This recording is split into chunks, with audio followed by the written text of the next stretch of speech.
Hi everyone, and welcome to a Stoney Through special. In this episode, we're taking a look at video game violence. And I've been wanting to do a vlog like this for a long time, but I couldn't find a suitable game to show. I thought about doing Mad Max for a long time back in the day, but it just didn't feel right. And then this game was released on the PlayStation Network. Manhunt, a classic title for the PlayStation 2, which I've already done a first impressions video of, and I'm halfway through writing my review! Holy crap, as you can see, I just got spotted. This is a survival horror title, and this title caused some of the most controversy in the video game industry. On top of that, the sequel Manhunt 2 is possibly one of the most controversial releases of all time.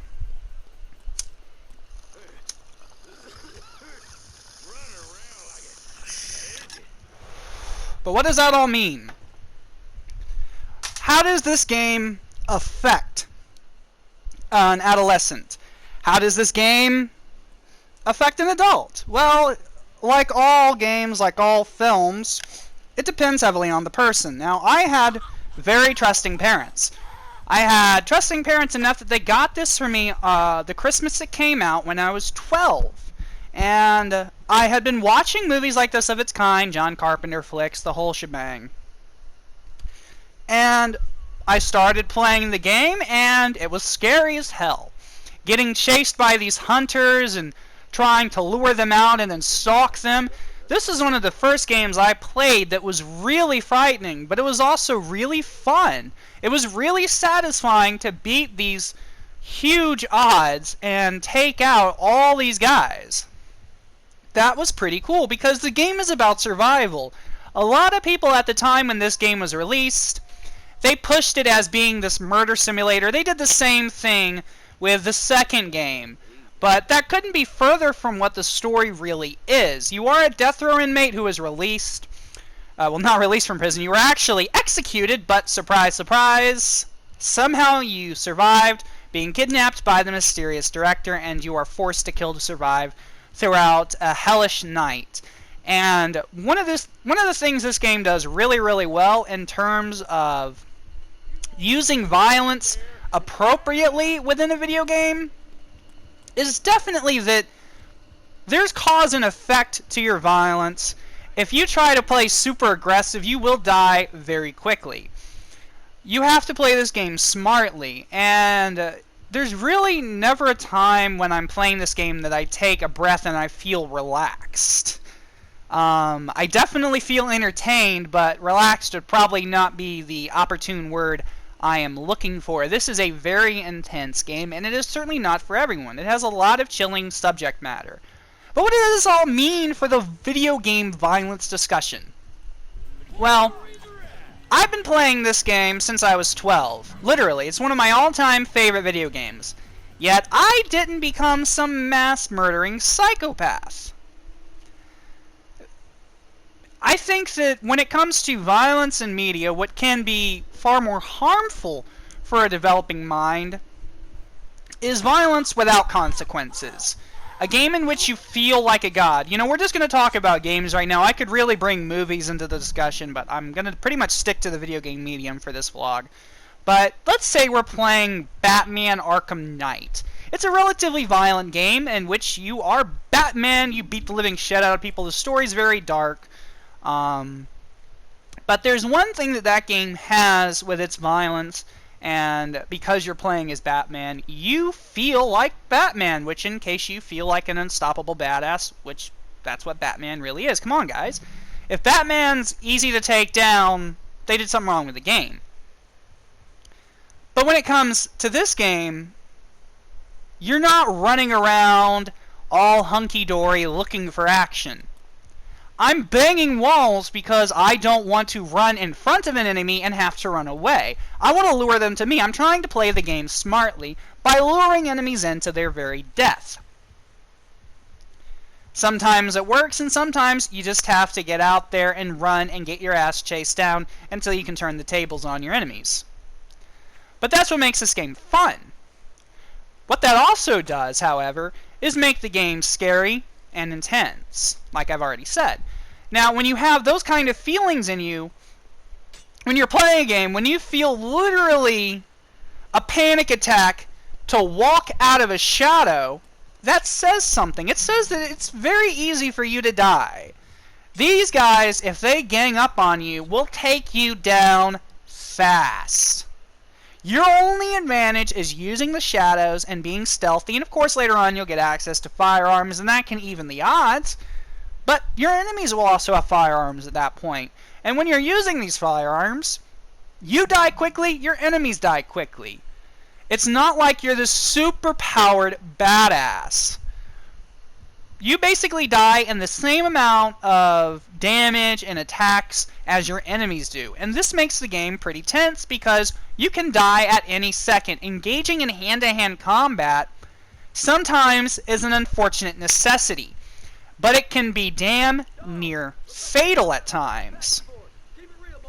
It's much better to play the game slowly. But even when I'm playing this game slowly and methodically, as I've said, I never feel relaxed. And you really shouldn't playing this game. It is a horror title. And when I think of horror, I should be scared. This should be a tense and chilling experience that really, really sticks with you and that chills you. And that is for adults. This is a mature game. This is made for a mature audience. It has very mature subject matter, but at the same time, of course, kids are going to play video games. So it's not like you're going to release a game and there's going to be this buffer that you can create. This buffer where kids cannot walk into a store and purchase a mature-rated title, such as Manhunt, Batman Arkham Knight, Mad Max, Gears of War, Call of Duty, any of the latest extremely popular titles. But wait a second. There is a buffer. It's called the ESRB and the mature rating, which means that a child under 17 cannot walk into a store and purchase a game like this without someone over 17 accompanying them.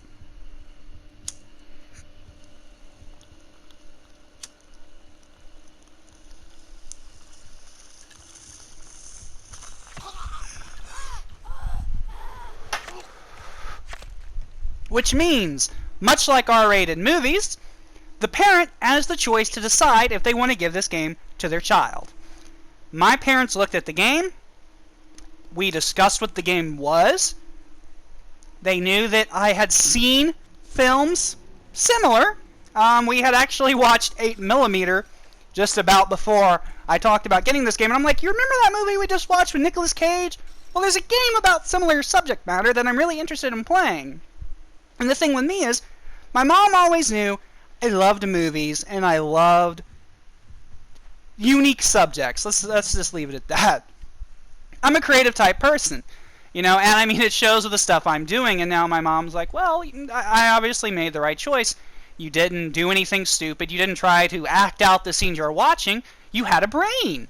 And that's up for the parent to decide. And I think it's also important, if you're letting a kid play this kind of game, that you discuss it with them. You know, you don't just go buy the game and hand it to them and let them run up to the room and play alone. Although I did get to do that on Christmas Eve, but that's because we already talked about the game, and I actually had shown her footage on the internet, which was really, really slow to pull up. It took 30 minutes for dial-up to load the entire gameplay clip, and so she had seen the game. She talked to people at GameStop about the game. All good. That's what a parent does. You know, I'm lucky. I know I'm very lucky that my parent, you know, was responsible, but they also gave me my freedom, and they allowed me to make my own choices. You know, the game did scare me. I didn't admit it to them. You know, I didn't, you know, start the game up, play, get killed right away, and, you know, run downstairs and go, Mommy, oh my God, take it back, take it back. I was scared, but I was like, no, loading up this save. We're going to do this. We're going to keep playing till we finish. And we eventually got stuck on the 4th level for a very long time, but we made it past that, and then we got further into the game. And then, you know, it's been a game that I went back to over and over again over the years, and then I went to Manhunt 2, And even though a lot of people are split on that game, I really enjoyed it.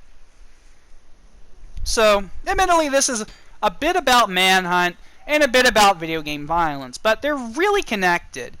And there's no other game except for possibly Grand Theft Auto that really has that kind of instant recognition. You know, maybe gamers today will, who are younger, maybe not from my generation, maybe under 24-ish, 25, I don't know. You know, maybe they're not aware of the mass amount of controversy surrounding this game's release and then surrounding the sequel's release. Maybe people have forgotten. But there has not been a game that really rallied the people who are so against video game violence like these. And the thing about that is you really have to look at the people who are attacking each of these games. And this is where the real meat and potatoes of the video game violence argument lies. You have to look at the people who are complaining about it the most. Of course, you have the parents groups. You know, they're always going to complain about violent movies, violent games, sex, porn. They're going to complain about everything. Church groups, they're going to complain about it too. Any game you can do something like I just did, those kind of groups are going to complain about. But they complain about everything, and they eventually get shut up. It's only when people start taking those groups seriously and then use that platform for their own agendas that things start, you know, becoming problematic. When you have someone like Hillary Clinton jump on the bandwagon and attack a game like Bully, Manhunt, Grand Theft Auto, they're attacking creativity, they're attacking freedom of art, they're attacking so many things that they cannot possibly comprehend. And it's all in this vain effort to protect the children. But if you really want to protect children, if that was your true goal, why would you not take better steps to ensure that parents take better care of their children? Why would you not try to take steps to educate parents-to-be? You know, there are so many options that could be taken to protect our children, and none of them involve taking away our civil liberties. I'm an adult now. I love mature, dark subject matter, stuff that would honestly disturb a lot of people. I enjoy exploring the psychology behind it, the context behind everything. I love finding any game, any movie that is well written enough and uses violence creatively enough that it's not just trying to be shocking. That the violence is really there as an important aspect of that story. That you could not take away the level of graphic violence without tremendously hurting that gameplay experience.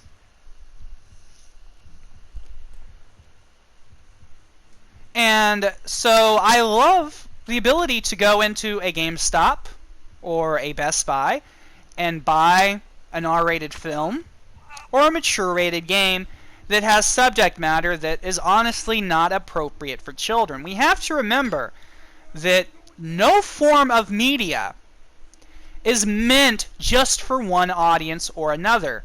You can make animated films for adults, much like the upcoming Sausage Party, and you can make video games for adults, much like this game. There's no dividing line, and there's no line that I think a developer or a filmmaker should not cross. When you start putting boundaries in art, then you're limiting what the experience will truly be. Manhunt 2 is a game that could have been much better than it ended up being, and the reasons for some of its shortcomings have to do with the imposed censorship over that game. It's simply not right to censor art in this way. Nobody is setting out to create these games to incite violence or to make children violent. They are simply trying to create fun and captivating gaming experiences. And we shouldn't halt that. And because of all the noise that these people have made over the years, and because of all the noise the critics have made over, should we be doing this? Is this okay? Creativity has once again been stifled. When you really look at the shape of the industry today, there are two big reasons for the death of creativity in video games. Why we see constantly the same type of video game over and over again. And that is simply because we are, number one, limiting the artists by what they can put in a game, because some people may find it unacceptable. That's wrong. Another thing that we're doing is we're showing that it's not about creating compelling gameplay experiences. It's not about creating art. It's just about creating something we can sell, and that's a discussion for another time. But I truly believe that the violence in video game controversy that was used by so many during the early millennium has caused horrible damage to this industry. People like Jack Thompson and Hillary Clinton need to be held responsible for the things they do, because the simple fact is they jump down these games' throats when they come out with little to no information about the game. Jack Thompson went after Bully, another game that was released to the PSN on the same day as this, with no knowledge of the game, thinking that it was going to turn children into bullies, when in fact, when you play the game, you're a defender of kids. You're fighting bullies. You're a bully for the bullies. These people didn't play this game and see that it's actually frightening and scary to play it. You're not having fun killing these people. Sure, it's satisfying to see the violence and the gore, but it's not like whooping ass in Batman. There's fear here, and there is proper context to the violence. This is something that these people never look at because they simply don't care. They're attacking these beautiful creative works of art simply to push their own agenda and to mask the real issues in the world. They don't care about any of these things. They're just trying to sound all pissed off and mad to mask other things. You need to learn that, guys. They're not actually upset at the level of violence in these video games. It's just a convenient issue to attack and for them to get on their high horses and feel good about themselves to save wretches like you and me who enjoy this kind of material. And you know what? It's bullshit, because this kind of video game actually shows proper recourse for your violence. Anyway, guys, it's been a pleasure talking about this issue. I could go on it for days, but we're going to end it here. Toke up, I hope you've enjoyed this video. Go to my blog, megamediaoverload.blogspot.com for more, and have a great one, folks. Stay positive and have fun. They're using them as bait, Cash. Bait. I know. I can hardly believe it myself. Each time they spot you, these war dogs are going to execute